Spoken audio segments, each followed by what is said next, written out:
Good morning everyone. आज 6 जून है तो दैनिक जागरण के राष्ट्रीय संस्करण न्यूज़पेपर में पीटी मेंस और इंटरव्यू और इन कौन कौन से न्यूज़ को कवर किया गया है जो यूपीएससी स्टेट पीसीएस एस्पिरेंट के लिए महत्वपूर्ण है। साथ ही साथ जितने भी पीटी फैक्ट एग्जाम हम लोग फिल करते हैं उससे रिलेटेड क्या पीटी फैक्ट है उसे भी हम लोग चर्चा करेंगे। आगे बढ़ेंगे। आगे बढ़ने से पहले आप लोग यूट्यूब चैनल को जरूर सब्सक्राइब कीजिए, सपोर्ट कीजिए, शेयर कीजिए, बेल आइकन को दबाएं ताकि सभी नोटिफिकेशन सबसे पहले आप तक पहुंचे। और कमेंट सेक्शन में महत्वपूर्ण सुझाव के साथ साथ जो पीटी फैक्ट प्रश्न पूछे जाते हैं उसका उत्तर देने का प्रयास कीजिएगा। कल हालांकि टेक्निकल कारण से कल दैनिक जागरण न्यूज़पेपर एनालिसिस का जो आंसर राइटिंग लाइव टेलीकास्ट होना था वो रुक गया है। 1-2 दिन में फिर मैं उसे सेटअप करूंगा, उसके बाद उसको कवर करने का प्रयास करूंगा। पर आप लोग अपनी अध्ययन अध्यापन जारी रखिएगा। नेक्स्ट शेड्यूल के साथ टेस्ट स्टार्ट फिर से हो जाएगा। मंडे को फिर आपको टेस्ट लिया जाएगा, तो ऐसा बिल्कुल मत समझिएगा कि जो चीज़ें छूट गई है तो उसको मैं कवर नहीं करूँगा। पीडीएफ अपलोड कर दिया गया है, उसे ज़रूर देख लीजिएगा जाकर आप लोग दैनिक जागरण न्यूज़पेपर एनालिसिस में। तब तक चीज़ों को समझ लीजिएगा। जैसे ही टेक्निकल इशू ठीक होता है तो हम लोग उसको कवर कर लेंगे, ठीक है ना। तो चलिए फिलहाल हम लोग आगे बात करते हैं। आज देखिए न्यूज़ में एक बहुत ही महत्वपूर्ण आपको है, भारत अमेरिका हथियारों के साझा निर्माण पर बनाया रोड मैप। देखिए यह आपको यूपीएससी के जीएस पेपर किसमें आएगा, 2 में भी आएगा और 3rd में भी आएगा। रीजन इसके पीछे यह है, 2 में आएगा द्विपक्षीय संबंधों के साथ और 3rd में आएगा रक्षा समझौते रक्षा प्रौद्योगिकी के संदर्भ में। तो ध्यान रखिएगा, इसको थोड़ा सा दोनों एंगल से देखने का प्रयास कीजिएगा। हालांकि पहले मैंने भारत अमेरिका रक्षा समझौते के बारे में विस्तृत न्यूज एनालिसिस किया हूँ। आप लोगों को की नोट्स दिया जाएगा तो उसमें रक्षा सारे समझौते जितने काटसा है और भी संबंध है उसके साथ, तो उस पर हम लोग चर्चा कर लेंगे। कौन हथियार नवीनतम हथियार उस भारत को दिया है, सभी तथ्यों पर हम लोग चर्चा कर देंगे। उसमें पीडीएफ को अपडेट कर देंगे, ठीक है ना। फिलहाल आप लोगों को जानकारी यह चाहिए कि आज के न्यूज में क्या बातें उभर कर आई है। तो देखिए हिंद प्रशांत क्षेत्र में चीन की बढ़ती ताकत है और यूक्रेन युद्ध के बाद रूस और चीन के बढ़ते जो तालमेल है उसके संदर्भ में भारत अमेरिका के रक्षा संबंधों ज़्यादा मजबूत करने का ऐलान किया है। यह अमेरिकी दृष्टि से समझने का प्रयास कीजिएगा। यह कहा गया है कि क्या कहा गया है कि भारत के तरफ से भारत जो है रक्षा भविष्य में रक्षा उपकरणों के निर्माण, रक्षा के क्षेत्र में अत्याधुनिक तकनीक, तेजी से हस्तांतरण, वायु और थल सेना की जरूरतों के मुताबिक हथियारों के निर्माण रोडमैप तैयार का अंतिम रूप दे रहा है। अर्थात ध्यान रखिएगा, अमेरिका भारत को बहुत से मामलों में हथियार बेचता है पर हथियार निर्माण के मामले में वो उससे समझौता नहीं किए हुए बहुत से हथियारों को लेकर। ध्यान रखिएगा, अमेरिका उन्हीं देशों के साथ तकनीकी हस्तांतरण करता है जिस देश के साथ वो बेहतर संबंध स्थापित किए हुए रहता है। तो इस दिशा में भारत और अमेरिका के संबंध नए स्वरूप को ले रहा है, तो प्रयास कीजिएगा नए स्वरूप को समझने का। तो आने वाले समय में आपसे यह प्रश्न जरूर पूछा जा सकता है, हिंद प्रशांत क्षेत्र में भारत अमेरिका की नजदीकियां वैश्विक तौर पर भारत रूस के रिश्तों को किस हद तक प्रभावित करती है। इससे संबंधित प्रश्न का उत्तर आपसे पूछा जा सकता है मेंस का।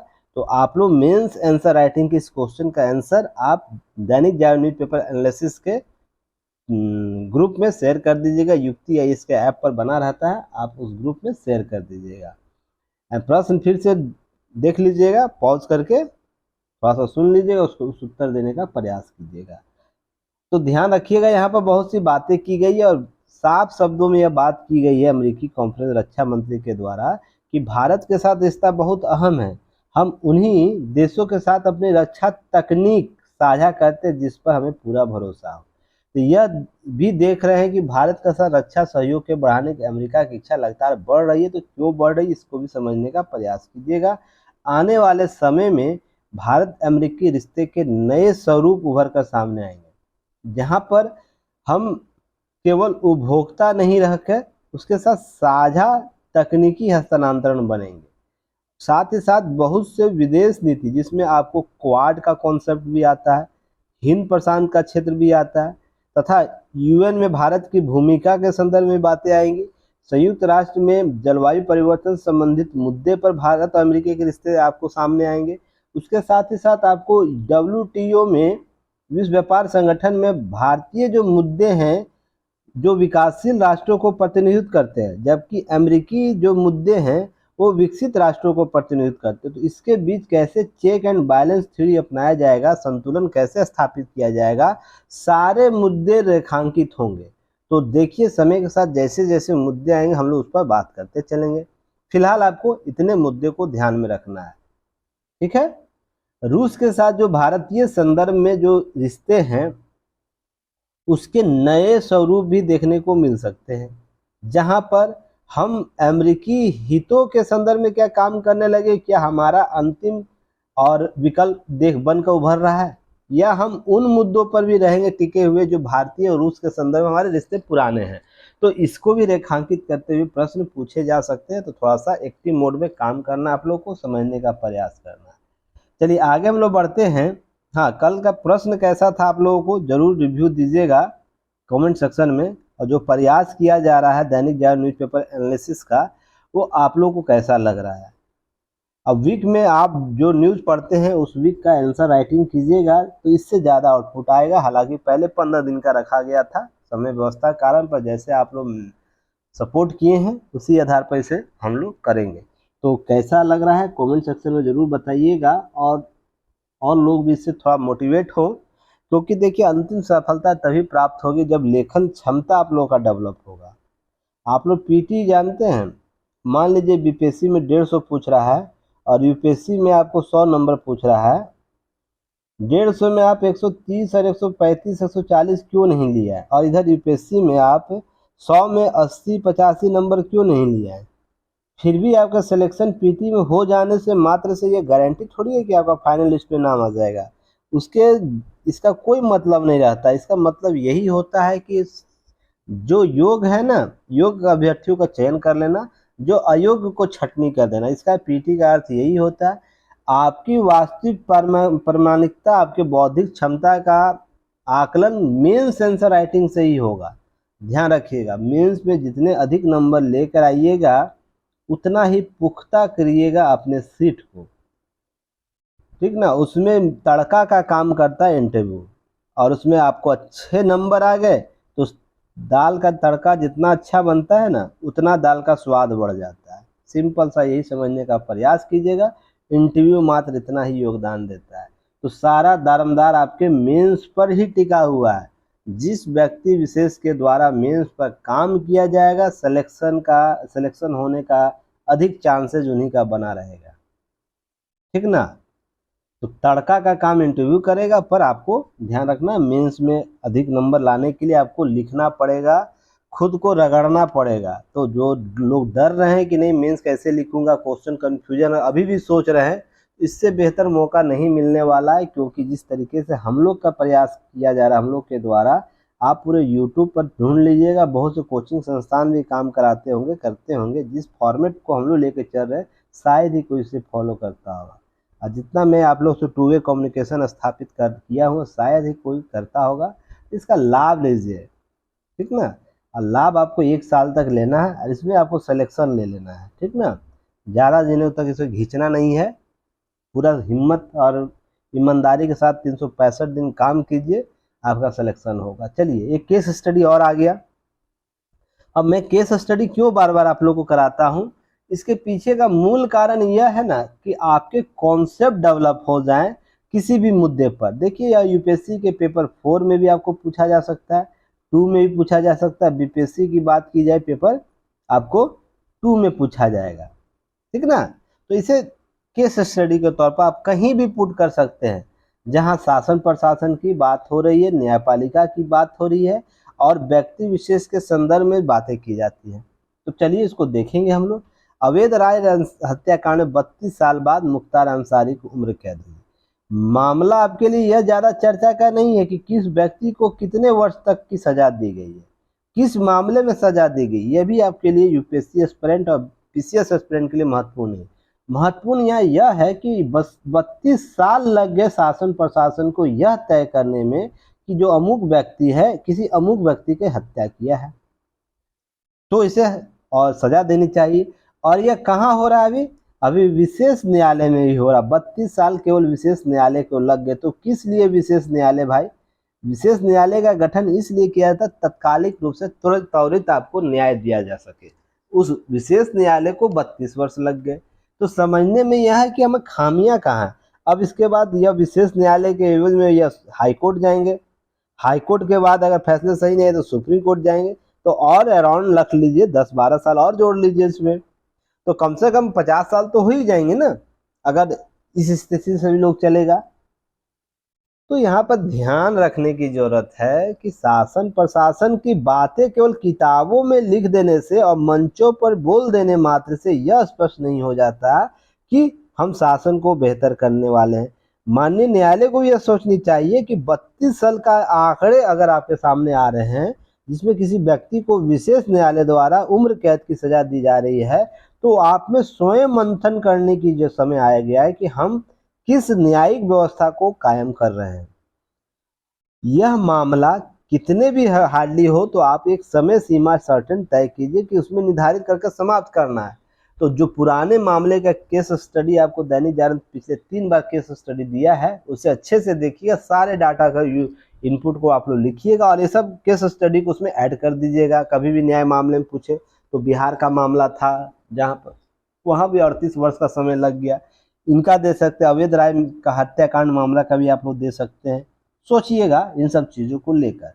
देखिए एक चीज़ जानिए, मंच पर जो कलाकार होता है ना, मंच पर कलाकार जो आपको दिखाता है नाटक, ठीक ना, तो उस कलाकार का कला ज़्यादा इम्पोर्टेंट नहीं होता है कि उसे कला आता है, उसे नाट्य कला आ रहा है, ठीक ना। उसे ये ज़्यादा इम्पोर्टेंट रहता है किस समय पर किस कला विधि का प्रयोग करना है, ताकि जो नाटक है ना वो अपने सर्वश्रेष्ठ प्रस्तुति कर सके। तो जिस कलाकार को यह तकनीक आता है ना, वो सर्वश्रेष्ठ कलाकार कहलाता है। कलाकार तो सभी, हम आप सभी लोग हैं, पर क्या हम लोग मंच पर पहुँच कर किसी नाटक का वास्तविक चित्रण कर सकते हैं? नहीं। तो आप भी यूपीएससी एस्पिरेंट है, पीसीएस एस्पिरेंट है, किस डाटा को किस रूप से और कब प्रस्तुत करना ये आपको पता होनी चाहिए, तभी आपका उत्तर सर्वश्रेष्ठ होगा। इस चीज़ को समझने का प्रयास कीजिएगा। इसलिए मैं बार बार केस स्टडी की बात करता हूँ, किसी थ्योरी की बात करता हूँ, किसी कॉन्सेप्ट जब आते हैं उसके संदर्भ में बात करता हूँ। आप कोई मायने नहीं रखता है कि आप इस संदर्भ में 302 की धारा जान रहे हैं या नहीं जान रहे हैं। अगर जान रहे तो बहुत बेहतर है, नहीं जान रहे तो भी काम चल जाएगा। पर जब तक इस केस स्टडी को आपको न्यायिक व्यवस्था से जोड़ने नहीं, या किस मामले में न्यायिक व्यवस्था के संदर्भ से जोड़कर प्रस्तुत करना है, ये तब तक अधिकतम अंक नहीं दिला पाएगा। तो इसलिए लगातार प्रयास कीजिए, हमारा सपोर्ट आपके साथ रहेगा। कोई इशू है तो मुझे आप डायरेक्ट कॉल कर सकते हैं। आप युक्ति आईएएस का ऐप डाउनलोड कर लीजिए, युक्ति आईएएस का ऐप डाउनलोड कर लीजिए। आपको वहाँ पर नंबर से ऐप में लॉगिन होइएगा मोबाइल नंबर से, ताकि नंबर आपका प्राप्त हो जाए। हमारी टेक्निकल टीम एक बार आपसे बात कर लेगी, कोई इशू कोई समस्या उनके स्तर पर सुलझ जाता है तो ठीक है, नहीं तो टेक्निकल कहने का मतलब ये भी इंटरव्यू दे चुके हैं यूपीएससी और स्टेट पीसीएस का। ऐसा नहीं सोचिएगा कि टेक्निकल केवल टेक्निकल है, ठीक ना। तो आपको क्या करना, उसके बाद मेरे द्वारा आपका नंबर मेरे पास फॉरवर्ड कर दिया जाता है, और जिनकी जिस तरह की समस्या होती है मैं उनसे डायरेक्ट बात करता हूँ। और जो लोग बात करते हैं हमसे, उनको पता है कि मैं किस तरह सपोर्ट करता हूँ। तो देखिए एक रास्ता है आने का मुझ तक, क्योंकि सभी को व्यवस्था देखनी होती है ना। तो सेटअप तैयार है, उसका आप लाभ लीजिए अधिकतम से अधिकतम। और जो भी समस्या है ज़रूर आप लोग बताइएगा। और साथ में आप लोग ये भी काम करना, ऐप का रिव्यू आप लोगों को गूगल प्ले स्टोर और एप्पल स्टोर पर ज़रूर दीजिएगा, ताकि और लोग भी सीख सके कि क्या युक्ति आईएएस आप लोगों को दे रहा है, ठीक ना। तो चलिए हम लोग बात करेंगे आगे। देखिए एक रिपोर्ट आया है, institutional ranking framework, national institutional ranking framework, जिसे हम लोग NIRF बोलते हैं। यह रिपोर्ट इतना महत्वपूर्ण फ्रेमवर्क रिपोर्ट क्यों महत्वपूर्ण है, रैंकिंग फ्रेमवर्क, तो इसे समझने का प्रयास कीजिएगा। इंडिया रैंक 2023 के नाम से यह आता है। ध्यान रखिएगा, भारत में शिक्षा की प्रकृति कैसी है, उसका विस्थापन कैसा है और उसका संरचनात्मक स्वरूप क्या है, इसको समझने में महत्वपूर्ण भूमिका यह प्रदान करता है। रीजन उसके पीछे समझने का प्रयास कीजिएगा यह कि देखिए कि मद्रास लगातार 5 साल से टॉप में आ रहा है, इसे समझने का प्रयास कीजिएगा। आईआईटी मद्रास लगातार 5 साल से टॉप कर रहा है। फिर उसके बाद IIASC जो है, IISC बेंगलुरु चयनित हुआ दूसरे स्थान पर।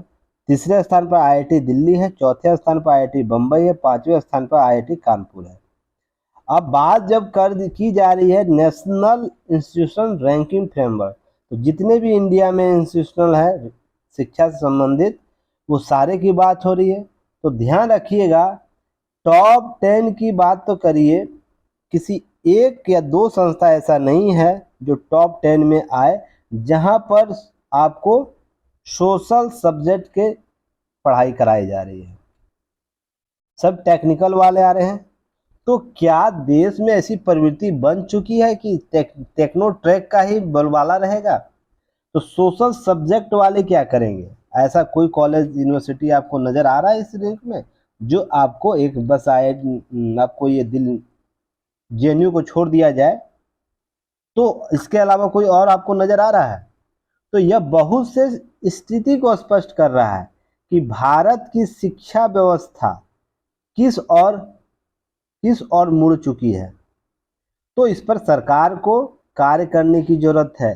केवल आईआईटी, आईएम और इस प्रकार के संस्थान अगर केवल इन क्षेत्रों में आ जाएंगे तो सोशल सब्जेक्ट जो हमारा है, व्यवहारिक सब्जेक्ट जिसे हम लोग आमतौर पर बोलते हैं, हिस्ट्री, फिजिक्स, बायोलॉजी, ये सब होता है ना, और भी सब्जेक्ट, लोक प्रशासन होगा, राजनीति शास्त्र होगा, और भी विज्ञान, एंथ्रोपोलॉजी, और भी बहुत से सब्जेक्ट है।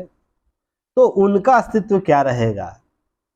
तो क्या होगा, चेक एंड बैलेंस का कॉन्सेप्ट समाप्त होने लगे धीरे धीरे। तो यह रैंकिंग फ्रेमवर्क के तहत आप इसे सीख सकते, समझ सकते। अब कैटेगरी दिया हुआ केवल पीटी फैक्ट है, इसे देख लीजिएगा, समस्या को समझ लीजिएगा, इसको रटना होगा, याद करना होगा कौन से कैटेगरी में। ओवरऑल कैटेगरी में आपको एम्स छठे स्थान पर, जिसमें IIT Madras, Bengaluru, IIT Delhi, IIT Bombay, IIT Kanpur, AIIMS Delhi, Kharagpur, IIT Roorkee, IIT Guwahati, JNU सभी शामिल है इसमें आपको ओवरऑल कैटेगरी में।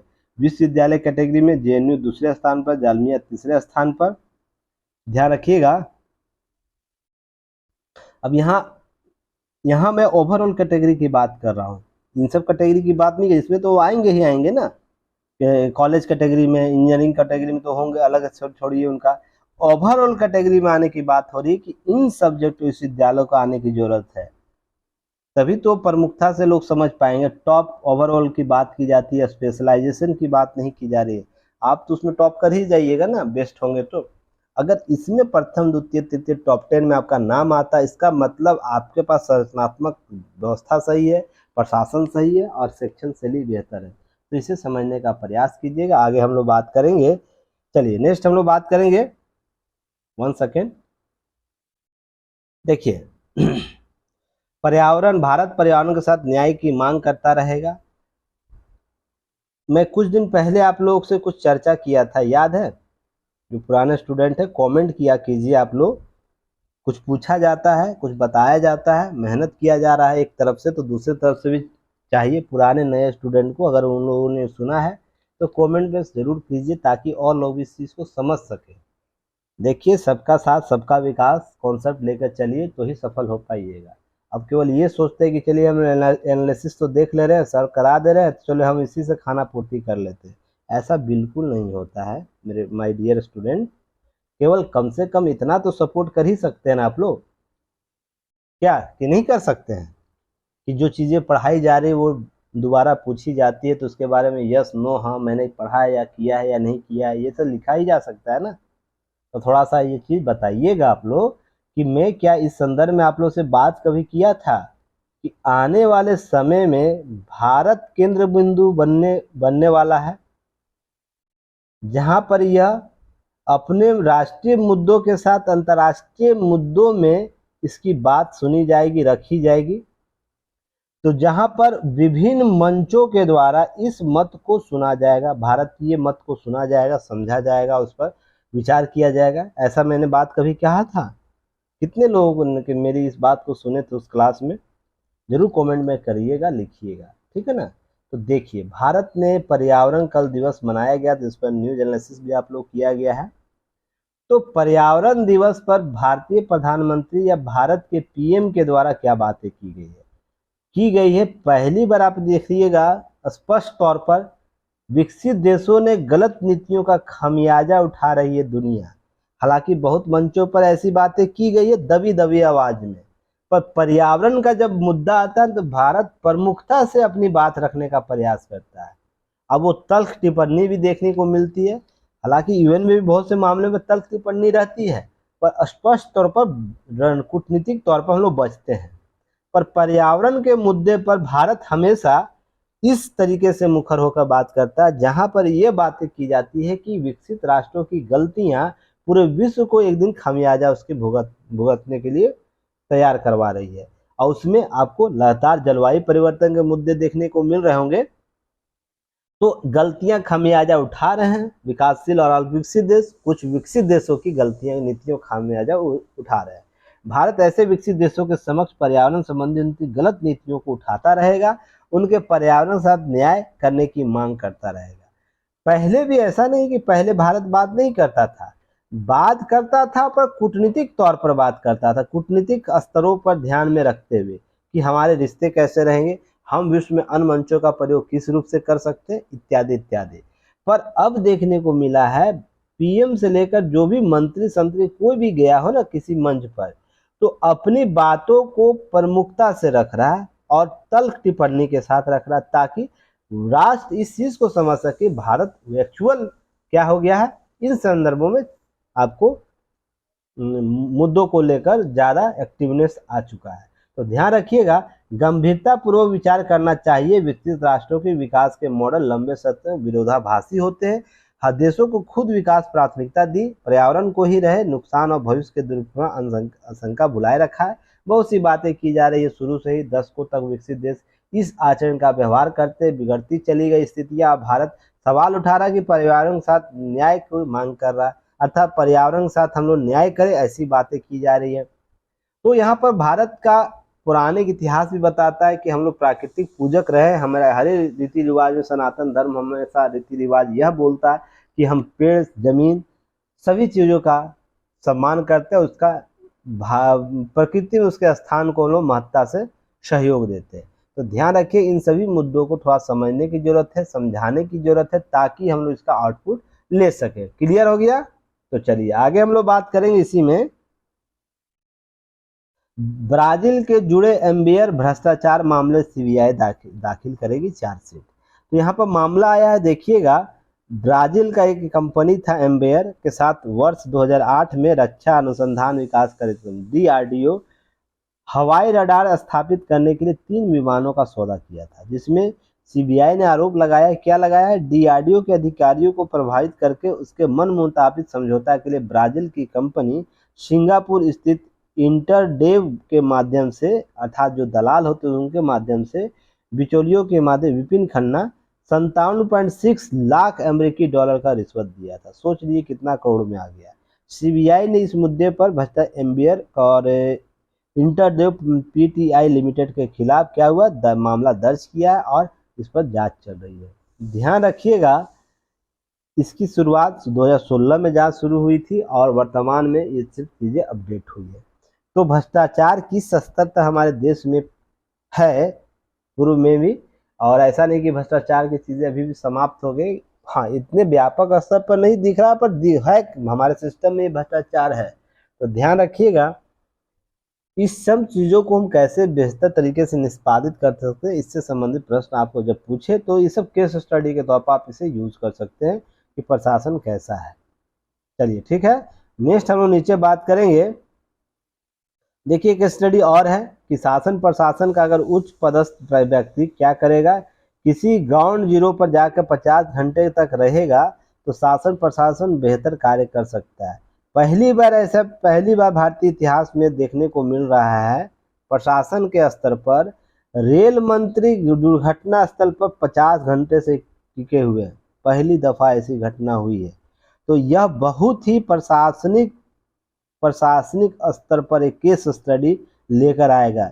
इससे संबंधित जो रिपोर्ट आएंगे वो आने वाले समय में प्रशासन को बहुत ही मदद करने वाली है। रीजन इसके पीछे है कि पहले भी रेल दुर्घटनाएं हुई, ऐसा नहीं कि पहली बार हुआ है, पर ग्राउंड जीरो पर एक सशस्त्र अधिकारी जो अधिकारी है, प्रशासनिक अधिकारी जो अस्थाई होता है, उससे कहीं इम्पोर्टेंस हो जाता अस्थाई कार्यपालिका का वहाँ, अर्थात जो नेता होते हैं या मंत्रालय के जो मंत्री होते हैं उनका वहाँ रहना।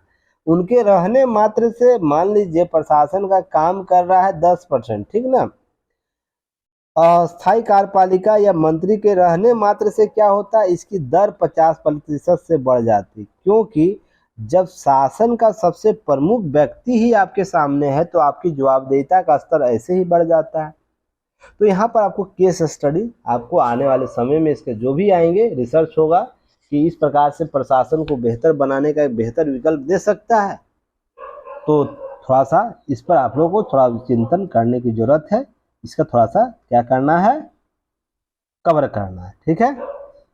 चलिए नेक्स्ट हम लोग बात करेंगे आगे। एक हाई कोर्ट का एक डिसीजन आया है आपको, जिसमें मामला केरल का है, जिसमें एक महिला सामाजिक कार्यकर्ता है, वो क्या कर रही है, रहीना फातिमा, उनके द्वारा क्या किया गया इसको थोड़ा समझने का प्रयास कीजिएगा। अपनी बेटे बेटियों की से पेंटिंग करवाई अपने क्या कहते हैं अर्धनग्न शरीर जो है, अर्धनग्न शरीर पर। तो यहाँ पर मामला गया कि अश्लीलता का पर्याय बन गया है, पॉक्सो एक्ट के तहत इन पर कार्रवाई की जाएगी।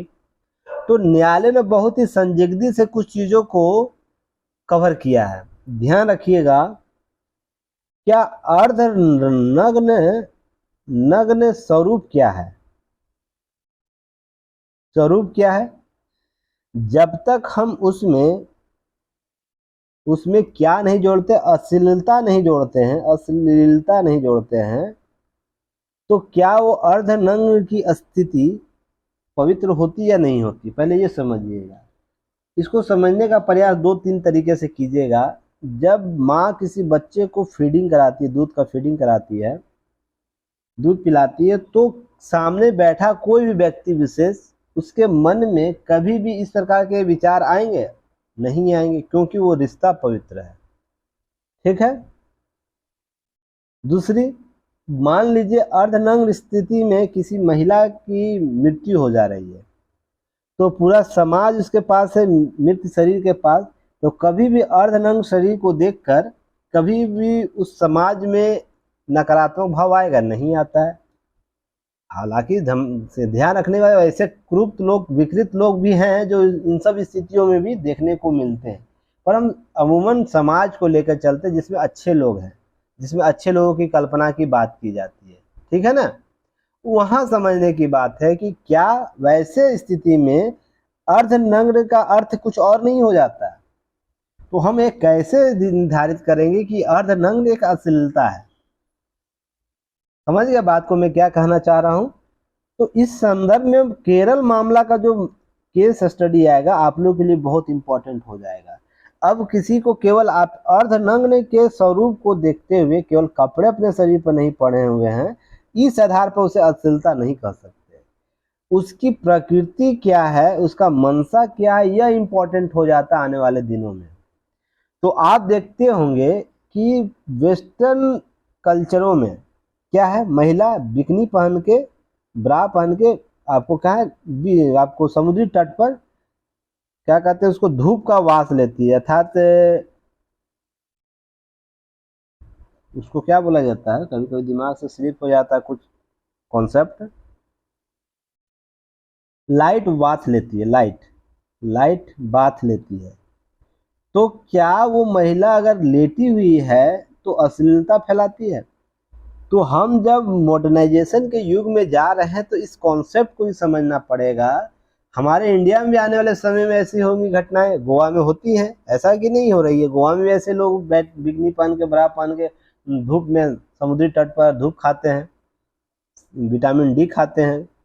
तो क्या इस संदर्भ को समझने का प्रयास किया जाएगा कि जब हम मॉडर्नाइजेशन के युग में अपने व्यक्ति आज़ादी की बात कर रहे हैं तो वहाँ पर इस प्रकार की जो घटना केरल में आया है, क्या वो उसकी पुष्टि करता है? तो केरल न्यायालय ने रेहाना फातिमा के द्वारा जो किया गया है उसे जायज़ माना है। अब वहाँ पर बातें क्या की गई समझिएगा। इस मामले के वीडियो पोस्ट किया गया इंटरनेट पर, जहाँ पर 14 साल का बेटा और 8 साल की बेटी उसके अर्धनग्न शरीर पर पेंटिंग करते हुए नजर आ रही है। वीडियो पोस्ट में खूब विरोध हुआ। अश्लीलता फैलाने और नाबालिग बच्चों को शामिल करने के लिए फातिमा पर विरुद्ध पॉस्को का मामला दर्ज कराया गया। मामले को खारिज करते हुए आपको जस्टिस कौंसर एपाट ने कहा कि आरोपों में कहीं यह नहीं है कि बच्चों से किसी भी तरह का यौन गतिविधि कराया गया, अर्थात अर्धनग्न में जब हम यौन गतिविधि को शामिल करेंगे तो वो अश्लीलता कहलाएगी। अर्थ इसका यही है। तो बच्चों से केवल अपने शरीर में कैनवास की तरफ प्रयोग करने की अनुमति देना, अपने शरीर को लेकर निर्णय लेने के अधिकार, किसी महिला की समानता निजता का मौलिक अधिकार का आधार है। तो यह संविधान का प्रदत्त व्यक्तिगत स्वतंत्रता अधिकार से भी जुड़ा है, जिससे पहले ट्रायल कोर्ट ने मामला रद्द करने की और फातिमा को क्या किया, अपील खारिज कर दी थी। इसके बाद उन्होंने हाई कोर्ट में अपील की। फातिमा कहा कि पेंटिंग कराना केवल समाज की उस अवधारणा के खिलाफ आवाज उठाने की तरीका था जिसमें किसी महिला को अर्धनग्न शरीर का हमेशा यौन इच्छा से जोड़कर देखा जाता है, लेकिन पुरुष अर्धनग्न शरीर को लेकर ऐसा नहीं माना जाता है। देखते हैं ना, पुरुष हमेशा अर्धनग्न अवस्था में केवल पैंट बमचम पहन लेगा और घूमते चलेगा बिना गंजी तौलिया से। सोच के देखिएगा यहाँ पर समस्या को कि किस मौलिकता के स्तर को यह प्रस्तुत किया जा रहा है, और खासकर किनके द्वारा किया जा रहा है? रेहाना फातिमा, किसी मुस्लिम महिला के द्वारा किया जा रहा है। तो कुछ दिन मैंने पहले क्या बोला था, याद होगा आप लोगों को, सामाजिक बदलाव की मांग आप वर्ग के द्वारा ही किया जाएगा, जो वर्ग इससे पीड़ित है, प्रताड़ित है। यह कहा था ना ये बात को, तो देखिए उसकी पुष्टि आपको आज भी हो गई। कोई दूसरा नहीं आएगा, राज्य की एजेंसी नहीं आएगी आपके सामाजिक उत्थान की बात करने। अगर सामाजिक उत्थान चाहिए, विचारों में मौलिकता चाहिए, विचारों में कुछ और भी बेहतर संदर्भ आपको प्रमाणित करनी है, तो आपको ही आगे आना पड़ेगा। उसमें हिंदू महिला हो, मुस्लिम महिला हो, सिख हो, जैन हो, कोई भी हो, या इस प्रकार से किसी पुरुष के साथ उल्लंघन मामले हो रहे हैं तो उनको ही आना पड़ेगा, राज्य एजेंसियां नहीं आएंगी। तो यहाँ पर जब राज्य फिर इसमें जुड़ेगा तो आपके मौलिक अधिकार की बात करेगा। मैं पहले बोला था ना, ऐसे सामाजिक मुद्दों में आपके मौलिक अधिकार कहाँ स्टैंड करती है, उस पर बात करेगा। तो लीजिए, इस मामले में मौलिक अधिकार की बात की है, तो जो मैंने आप लोगों को पहले कॉन्सेप्ट बताया है, केरल का मामला हाल का मामला है, और ये मैं पहली बार भी देख रहा हूँ इस मामले को, इससे पहले मैं इस पर रिसर्च देखा भी नहीं था। तो ध्यान रखिएगा, जो कॉन्सेप्ट है ना वो अस्थाई होता है। मैं बार बार बोलता हूँ ये बात को, कॉन्सेप्ट अस्थाई है। इसे जिस ढांचे में ढाल लीजिए उसी में यह उसी का स्वरूप स्थापित कर लेगा। तो जो भी बताया गया है आपको, युक्ति आई इसके ऐप पर जो दैनिक जागरण न्यूज़पेपर एनालिसिस में लगभग 162 आपको PDF अपलोड है, उस 162 को जाकर जरूर रिव्यू कर लीजिए। इसको 10 से 15 बार पढ़ लीजिए, रिवाइज कर लीजिए, उसका की नोट्स अपना बना लीजिए, और किसी भी एग्जाम में बैठिए, आपका उस एग्जाम हॉल तक सारे कॉन्सेप्ट को अगर लेकर कैरी फॉरवर्ड करके चले गए, आपका सिलेक्शन होगा। बस कितने लोग इसे करते हैं यह इम्पोर्टेंट हो जाता है। जिनको ज़्यादा सिलेक्शन लेने का टेंशन होगा वही लोग करेंगे, नहीं तो केवल जो खाना पूर्ति करना चाहते हैं, अपना समय बर्बाद करना चाहते हैं, वो क्यों करेंगे? सिंपल सा लॉजिक तरीका है। अब दैनिक जागरण के लिए आप लोग को दिया गया, आपको विजडम एजुकेशन पर लोग 500 के आसपास देखते हैं, 600-700 भी चले जाते हैं लोग, कभी 900 भी चले जाते हैं। आपको यहाँ भी लोग 200-300 लोग देख रहे हैं, युक्ति है इस पर भी। तो उसमें से कितने लोग? केवल 4 लोगों ने भेजा है। इसका मतलब 4 लोग सीरियस है, बाकी लोग क्या कर रहे हैं? अरे फ्री सर्विस दिया गया है तो कम से कम फ्री तो लोग दे ही सकते हैं ना, कम से कम 50-60 लोग तो दे ही सकते हैं। और उसमें भी सोचिएगा, वास्तविकता यही है, ढोल तो सभी बजाना चाहते हैं, ढोल सभी बजाना चाहते हैं, पर ढोल का कला सीखना सबकी बात नहीं है। समझ गए? मैं बहुत टल्क टिप्पणी करने वाला टीचर हूँ। अगर आप गलती करिएगा, मैं आपकी ऐसी की तैसी करूँगा हर एग्जाम्पल देकर। और जब आप चीज़ें सही करने लगिएगा, अब यह भी ज़रूरी नहीं कि मेरे पास ही आप सब चीज़ करिएगा। इसका मतलब यह ध्यान रखिएगा, जब मेरे प्लेटफॉर्म पर आपको इतने लोग देख रहे हैं, इसका मतलब आप मुझे सर्च कर रहे हैं। सर्च कर रहे हैं तो देख रहे हैं, तो इसका मतलब जो चीज़ें दी जा रही है उस सुविधा आपको लेनी चाहिए।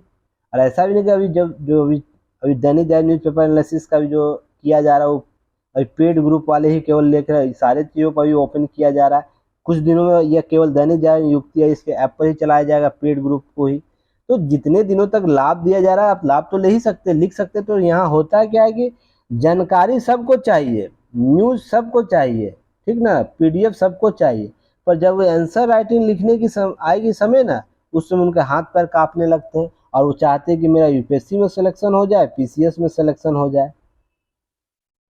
मैं बार बार एक ही बात आप लोगों से बोलता, मेरा मुंह तक थक गया है, फिर भी सोचिएगा अब कितना आप लोगों को धक्का मैं दूं, तब आप लोग की जू तक नहीं रंगती है। चलिए कोई बात नहीं, आगे बात करेंगे। चीन पाकिस्तान का परहेज है भारत को किस संदर्भ में? SCO का बैठक दिल्ली में होने वाला था, ऐसा अनुमानित था, पर भारत सरकार ने इसको रद्द करते हुए क्या बोला है कि अब क्या होगा, वर्चुअल रूप से होगा।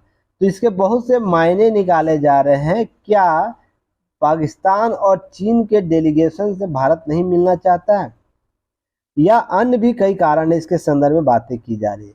रूसी कॉन्सेप्ट भी इसमें जोड़कर देखा जा रहा है। तो बहुत सी चीजें हैं, तो ध्यान रखिएगा। ऐसे कॉन्सेप्ट को हम तब तक नहीं बयानबाजियां कर सकते जब तक मंच पर, जब तक ये लोग नहीं आ जाते, जब तक बैठक नहीं हो जाती तब तक इस पर बयानबाजियां करना उचित नहीं होगा, किसी प्रकार का थर्ड प्रोसेस लगाना। बस इसके संदर्भ में कुछ बातें की गई, आप लोग इसको देख लेना है, कि अंडरलाइन कर दिया हूं मैं। पेपर जब आप लोग कटिंग दिया जाएगा, इसको देख लीजिएगा। ध्यान यह रखना है, इसमें जो कॉन्सेप्ट है SCO के बारे में, उससे आप लोग को क्लियर रखना है।